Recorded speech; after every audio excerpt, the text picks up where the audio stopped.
दोस्तों, क्या दुनिया एक और ऑयल शॉक मोमेंट की तरफ बढ़ रही है? क्या स्ट्रेट ऑफ हॉर्मुज बंद होने से ग्लोबल एनर्जी सप्लाई चेन हिल सकती है?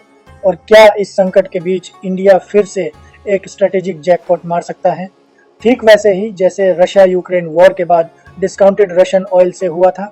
आज की यह वीडियो बेहद महत्वपूर्ण है क्योंकि मिडिल ईस्ट में बढ़ते तनाव, ईरान इजराइल कॉन्फ्लिक्ट, अमेरिका की टैरिफ वार्निंग और रशिया के एनर्जी इक्वेशन सब मिलकर एक नई जियो इकोनॉमिक स्टोरी लिख रहे हैं।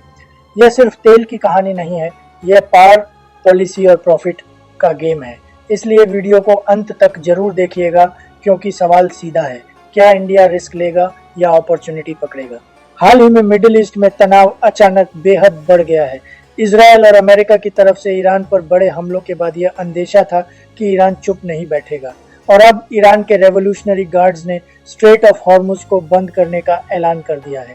स्ट्रेट ऑफ हॉर्मुज कोई साधारण समुद्री रास्ता नहीं है, यह दुनिया की लगभग 20% ग्लोबल ऑयल सप्लाई का ट्रांजिट रूट है।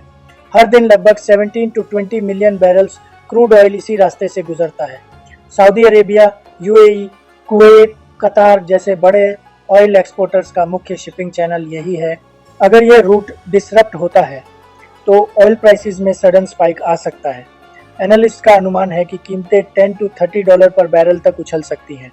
शिपिंग कॉस्ट बढ़ेगी, इंश्योरेंस प्रीमियम बढ़ेगा, इन्फ्लेशन प्रेशर बढ़ेगा। सबसे ज़्यादा इम्पैक्ट एशिया पर पड़ेगा, India, China, Japan, south Korea, क्योंकि ये नेट ऑयल इंपोर्टर्स हैं। पहली नज़र में ऐसा लगता है कि इंडिया जैसे देश को सबसे ज़्यादा नुकसान होगा, लेकिन दोस्तों पूरी तस्वीर अलग कहानी कहती है। रशिया से आने वाला ऑयल स्ट्रेट ऑफ हॉर्मुज पर डिपेंड नहीं करता, वह बाल्टिक सी, ब्लैक सी और आर्कटिक राउट से दुनिया तक पहुंचता है। यूक्रेन वॉर के बाद इंडिया ने रशियन ऑयल इंपोर्ट ड्रामेटिकली बढ़ाया था।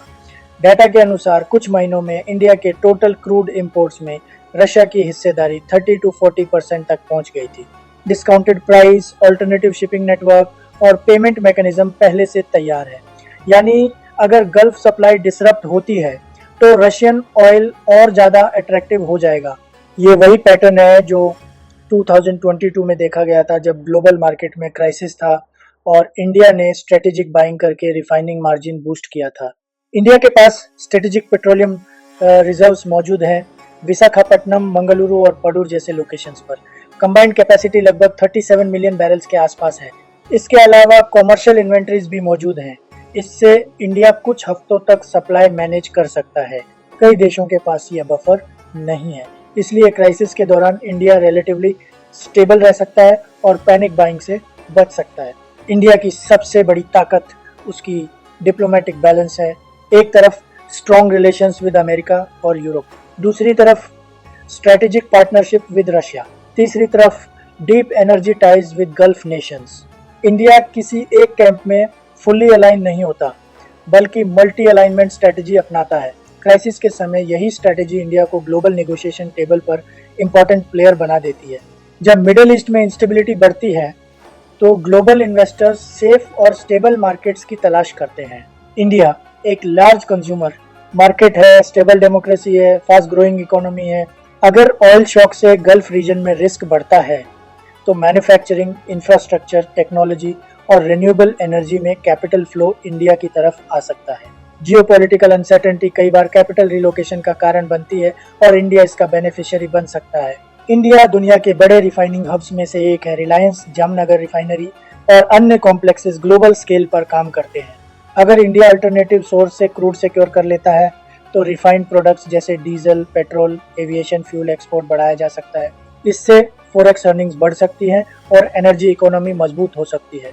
इसलिए ऑयल क्राइसिस इंडिया को renewable energy transition fast track पर डाल सकता है। गवर्नमेंट पहले से सोलर, विंड, ग्रीन हाइड्रोजन और इलेक्ट्रिक व्हीकल्स पर फोकस कर रही है।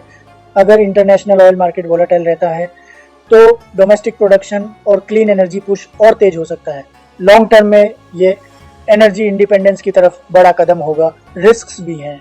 ये भी सच है कि ऑयल प्राइस स्पाइक से इन्फ्लेशन बढ़ सकती है, ट्रांसपोर्ट कॉस्ट बढ़ेगा, करंट अकाउंट डेफिसिट पर प्रेशर आ सकता है। लेकिन अगर India smart hedging, diversified imports और डिप्लोमेटिक बैलेंस बनाए रखता है तो रिस्क मैनेज किया जा सकता है। दोस्तों, अमेरिका पहले ही रशियन ऑयल खरीदने पर एडिशनल टैरिफ की वार्निंग दे चुका है। अब सवाल यह है, क्या इंडिया फिर से रशियन ऑयल बाइंग बढ़ाए? क्या टैरिफ रिस्क को इग्नोर करना चाहिए या अमेरिका के साथ ट्रेड रिलेशन को प्रायोरिटी देनी चाहिए? ये सिर्फ एनर्जी डिसीजन नहीं है, ये स्ट्रेटेजिक चॉइस है। आपकी क्या राय है? India should increase Russian oil imports, yes और नो? कमेंट सेक्शन में जरूर लिखिए।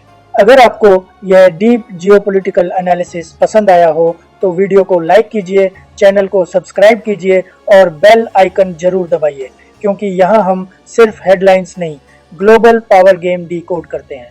फिर मिलेंगे एक नई पावरफुल वीडियो के साथ। धन्यवाद दोस्तों। जय हिंद, जय भारत। मैं रविश कुमार साइनिंग ऑफ।